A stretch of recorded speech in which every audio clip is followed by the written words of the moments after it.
Hello, my dear student. Today we are going to start a new chapter of Standard 8th, lesson number 13, congruency of triangles. Right?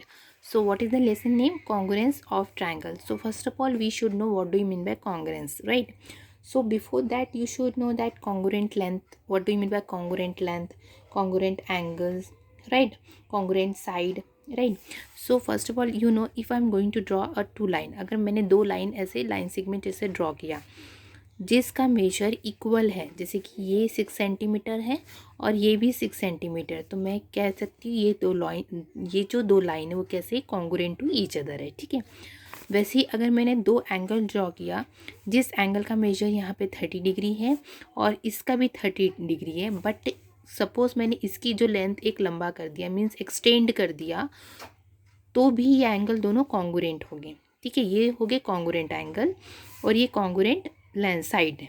ठीक है, क्योंकि length है ना, congruent length है। ठीक है, ये तो ये बात लेंथ एंगल्स की। ठीक है, अब हम ट्रायंगल्स की कॉन्ग्रुएंसी कैसे डिटेक्ट करेंगे, that we have to learn from this chapter. Okay, so before going to this chapter, so let us see what is written in the let us recall में।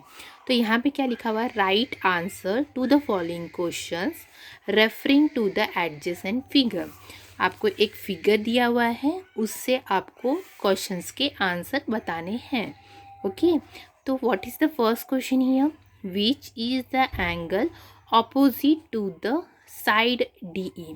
अब ये एक ट्रायंगल है D E F, triangle D E F, उसमें आपको क्या बोला है, what is the angle, they ask you about the angle, कौन सा एंगल है जो कि ऑपोजिट है साइड डी ई की। तो ये डी ई है, तो डी ई का ऑपोजिट एंगल कौन सा होगा, ऑफकोर्स एंगल क्या होगा, एफ। तो फर्स्ट आंसर क्या होगा, एंगल एफ जो है वो ऑपोजिट एंगल है किसका, ऑपोजिट साइड डी ई का। ओके, नाउ सेकेंड क्वेश्चन है, which is the side opposite. अब जैसे कि सबसे पहले क्वेश्चन में क्या पूछा था, एंगल पूछा था साइड का। ठीक है, अब यहाँ पे क्या पूछा है, साइड पूछा है वो एंगल का। तो एंगल ई है यहाँ पे, ये एंगल ई, तो एंगल ई का ऑपोजिट साइड क्या होगा students, yes side D F होगा। तो यहाँ पे सेकेंड आंसर क्या होगा, side D F. Okay, now third question, which angle is included. Included यानी क्या होता है, बीच में, which angle is included by the side D E and D F. ये जो ट्रायंगल है, जैसे कि ये ट्रायंगल आपको दिया है डी ई एफ, ठीक है, तो इसमें जो डी ई है ये एक साइड और डी एफ एक साइड, तो इन दोनों के सेंटर में एंगल कौन सा इंक्लूडेड, इंक्लूडेड यानी बीच का। जैसे कि अगर मैंने सपोज ये एंगल बोला तो ये एक साइड है, यहाँ पे एक साइड है, लेकिन ये इंक्लूडेड है कि नहीं है। अगर मैंने ये लिया तो ये इंक्लूडेड है कि ये भी नहीं है।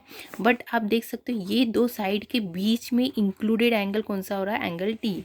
सो this is the answer, angle D is the included angle between the side D E and D F. Okay, अब next question, which side is included by. अब इसका ऑपोजिट, जैसे इसमें एंगल इंक्लूडेड बता दिया था दो साइड के बीच में, अब साइड बताया दो एंगल के बीच में। जैसे कि एंगल ई है और एंगल एफ है, तो इन दोनों के बीच में साइड कौन सा इंक्लूडेड आ रहा है, ये। तो क्या लिखोगे, फोर्थ का आंसर साइड ई एफ, ये इंक्लूडेड साइड है between the two angle, angle E और एंगल एफ के। ओके, अब नेक्स्ट क्वेश्चन क्या दिया है आपको, state the angles adjacent to D E. अब डी ई है तो इसका एडजेसेंट एंगल है, इसका ऑपोजिट नहीं पूछा है। एडजेसेंट यानी इसके, ये दोनों में कोई भी एक एंगल लिख सकते हैं, आइदर आप डी ई लिखो आइदर और ई। तो आपका आंसर क्या होगा, एंगल डी या तो और एंगल ई, कोई भी एक एडजेसेंट एंगल आप लिख सकते हो। ओके, अब उसके बाद आपको 3 पॉइंट्स दिए जो कि बहुत इंपॉर्टेंट है। इसमें क्या है, first point, the figures which exactly coincide with each other are called congruent figure. Means अगर एक ऐसा कोई भी एक फिगर लिया, जैसे मैंने ट्रायंगल का फिगर लिया या तो सपोज मैंने सर्कल का फिगर लिया जिसकी रेडियस सपोज 3 सेंटीमीटर लेके मैंने अगर सर्कल ड्रॉ किया, ये सर्कल को अगर मैंने उठा के इसके ऊपर रख दिया तो ऑफकोर्स ये सर्कल फिर से इसमें कोइंसाइड होगी। मीन्स एक के ऊपर एक रख लिए तो दोनों क्या हो जाएगा, कोइंसाइड होगा। तो हमको कैसे दिखेगा कि वो एक ही सर्कल है, बट उसमें कितने सर्कल है स्टूडेंट्स, 2 सर्कल है, मतलब वो कोइंसाइड हो रहे हैं। मीन्स एक के ऊपर एक, है ना, इंसर्ट हो रहे हैं। ठीक है, पता नहीं चल रहा है कि उसमें 2 सर्कल एक सर्कल है ना। तो कोइंसाइड होके एग्जैक्टली वही लेंथ या वही फिगर मिल रही है तो उसको कहेंगे हम कॉन्ग्रुएंट फिगर्स। कोई भी फिगर हो, जैसे कि 2 ट्रायंगल मैंने ड्रॉ किया, सपोज मैंने ये 2 ट्रायंगल ड्रॉ है और दोनों ट्रायंगल का मेजरमेंट सेम है, तो मैंने ये ट्रायंगल को अगर उठा के इसके ऊपर कोइंसाइड कर दिया, मीन्स इसके ऊपर डाल रख दिया, तो ये ट्रायंगल्स क्या होगा, एग्जैक्टली इसको क्या करेगा, कोइंसाइड कर देगा। मतलब जो भी लेंथ इसकी रहेगी वो ये लेंथ ऑक्यूपाई कर देगा। इट मीन्स दैट कि दोनों ट्रायंगल्स कैसे हैं, कॉन्ग्रुएंट है। ये दोनों फिगर्स कैसे है, कॉन्ग्रुएंट है। ओके, अब सेकेंडली क्या बात, सेकेंड पॉइंट क्या है आपका main, the segments of equal lengths are congruent. ये तो मैंने आपको पहले ही बता दिया था। कोई भी सेगमेंट, जैसे कि मैंने 2 सेगमेंट्स लिया, जैसे 6 सेंटीमीटर एक सेगमेंट और एक सेगमेंट 6 सेंटीमीटर लिया, अगेन मैंने ये लेंथ को अगर इसमें कॉन्साइड किए तो ये भी को कैसे हो गए, कॉन्ग्रुएंट हो गए। ठीक है, एंगल्स भी बता चुका है, 30 डिग्री 30 डिग्री, ये भी एक साथ कॉन्साइड करोगे तो भी ये एंगल कॉन्ग्रुएंट होगा। मतलब कॉन्ग्रुएंट किसको कहेंगे, जो एग्जैक्टली 2 फिगर बिल्कुल टोटली मैच करेगी एक में के कॉन्साइड करने के बाद, that we called as a congruent.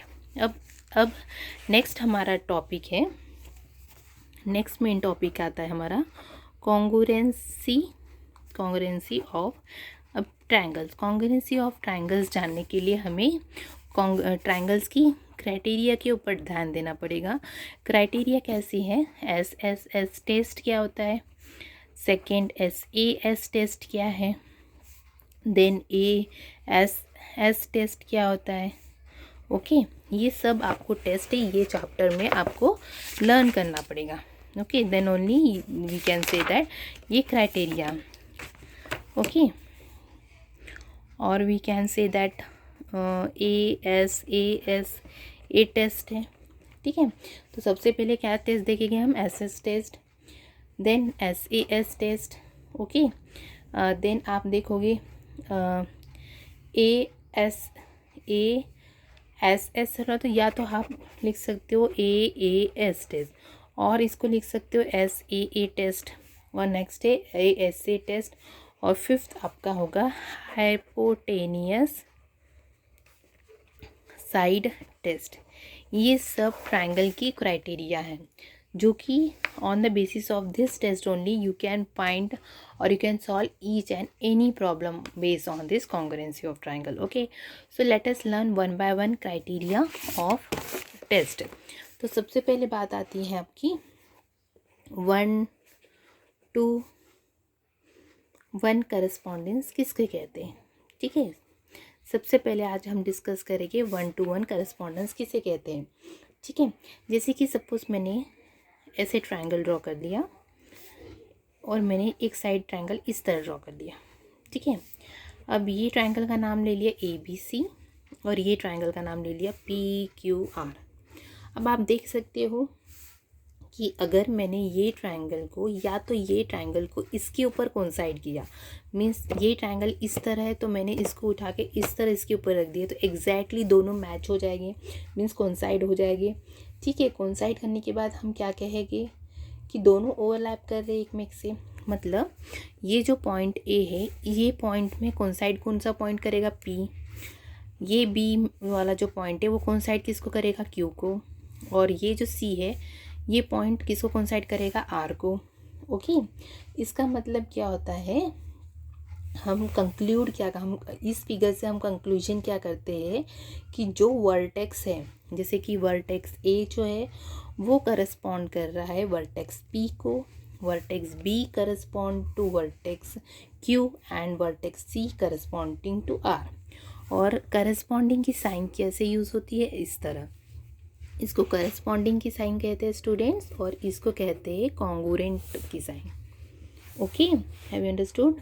Okay, तो अब अगर इसमें 1:1 करस्पॉन्डेंस लिखना है तो मैं कैसे लिखूँगी कि ये जो A है ये करस्पॉन्ड कर रहा है, ये वर्टेक्स ए जो करस्पॉन्ड कर रहा है वर्टेक्स पी को, वर्टेक्स बी जो है वो करस्पॉन्ड कर रहा है वर्टेक्स क्यू को, and vertex C is going to correspond to vertex R. ये इसकी 1-to-1 करस्पॉन्डेंस है। Okay, it means that each and every vertex is going to corresponding to other triangle vertex. It means that ये जो triangle ABC है, ठीक है, ये correspond कर रहा है ट्राइंगल PQR। ओके, तो ये क्या हो रहा है, दो ट्राइंगल्स कैसे है, कॉन्गुरेंट है, और अगर दोनों ट्राइंगल्स कॉन्गुरेंट रहेंगे तो हम इसको कहेंगे कि दोनों ट्राइंगल्स कैसे करस्पॉन्डेंस भी होते हैं। अगर ट्राइंगल्स कॉन्गुरेंट होते हैं तो वो करस्पॉन्डेंस भी होते हैं। Okay, so this is all about the 1-to-1 correspondence. Now we are going to see the next topic. Next topic is about the congruence of triangles. ठीक है, कॉन्गुरेंस ऑफ ट्राइंगल्स में आप देखोगे कोई भी करस्पॉन्डिंग कोई भी 3 साइड्स ऑफ ए ट्राइंगल का कॉन्गुरेंट रहते हैं corresponding 3 sides of another triangle. जैसे कि मैंने अगर ये 2 ट्राइंगल ड्रॉ किया, सपोज ये 2 ट्राइंगल्स ड्रॉ किया, जैसे कि ये ABC है और यहाँ PQR है, तो ये जो करस्पॉन्डेंस ट्राइंगल है, तो ये जो करस्पॉन्डेंस ट्राइंगल है विथ 3 साइड्स, ये कॉन्गुरेंट होके with the corresponding 3 sides of another triangle, क्योंकि इसमें भी 3 साइड्स है और इसमें भी 3 साइड्स है, तो ये जो ट्राइंगल है ये जो ट्राइंगल है इस करस्पॉन्डिंग ट्राइंगल्स को कॉन्गुरेंट होता है। ठीक है, अगर 3 साइड्स कॉन्गुरेंट तो ऑफकोर्स एंगल्स भी कॉन्गुरेंट हो गए। जैसे ये ट्राइंगल, ये साइड इसको कॉन्गुरेंट है, ये साइड इसको कॉन्गुरेंट है, ये साइड इसको कॉन्गुरेंट है, तो ऑफकोर्स इसके जो एंगल्स है वो भी कॉन्गुरेंट हो गए। इट मीन्स दैट अगर हम बोलेंगे कि ट्राइंगल ABC करस्पॉन्डिंग है ट्राइंगल PQR को, इट मीन्स दैट दोनों अगर करस्पॉन्डिंग है तो उसके साइड्स कॉन्गुरेंट हो गए, उनके एंगल भी मीन्स कॉन्गुरेंट हो गए। मतलब 6 पेयर्स, ऑल ओवर 6 पेयर्स आपको कॉन्गुरेंसी मिलेगी। ठीक है, जैसे कि अगर ये कॉरस्पॉन्डिंग है तो इट मीन्स दैट हम बोल सकते हैं कि side AB is congruent to side PQ। और एग्जैक्टली आप देखना है, जब भी आप साइड लिखते हो तो जैसे A का करस्पॉन्डिंग कौन होगा, P होगा। आप ऐसे नहीं लिख सकते हो A का करस्पॉन्डिंग Q, है ना। जैसे कि आप AB लिखोगे तो आप AB कॉन्गुरेंट टू QR ऐसे नहीं लिख सकते हो। हमेशा करस्पॉन्डिंग मीन्स A जो है, A लेटर ABC लिखा है तो A के यहाँ फर्स्ट लेटर A है तो फर्स्ट लेटर P ही लेना है, B अगर सेकंड लेटर लिया तो सेकंड लेटर Q ही लेना है। ओके स्टूडेंट, वैसे ही साइड BC अगर मैंने लिया तो इसका सेकंड क्या होगा, QR congruent to side QR। और आप ऐसे भी लिख सकते हो, segment AB is congruent to segment PQ, segment भी यूज़ कर सकते हो। Okay, BC is congruent to segment QR। और इसमें क्या बचा, side AC is congruent to side PR, है ना। ये से AC congruent to PR, segment AC is congruent to segment PR। Means ये दोनों में कोई भी एक साइड लिख सकते हो। ये तो बात हुई आपकी साइड की। अब हम बात करते हैं एंगल। तो एंगल कैसे, एंगल करस्पॉन्डिंग एंगल, जैसे A का करस्पॉन्डिंग क्या है, P है, तो angle A is corresponding to angle B। आप इसको 3 लेटर्स में भी लिख सकते हो student. Okay, I am writing in 1 लेटर। B is congruent to angle Q, angle C is congruent to angle R।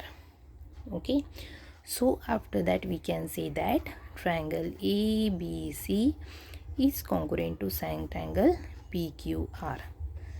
Okay, ये हुआ आपका कॉन्गुरेंसी ऑफ ट्राइंगल्स। ओके, तो now we are going to discuss 1 by 1 criteria of congruency of triangle, और we can say that what are the condition for triangles to be congruent, now we have to see।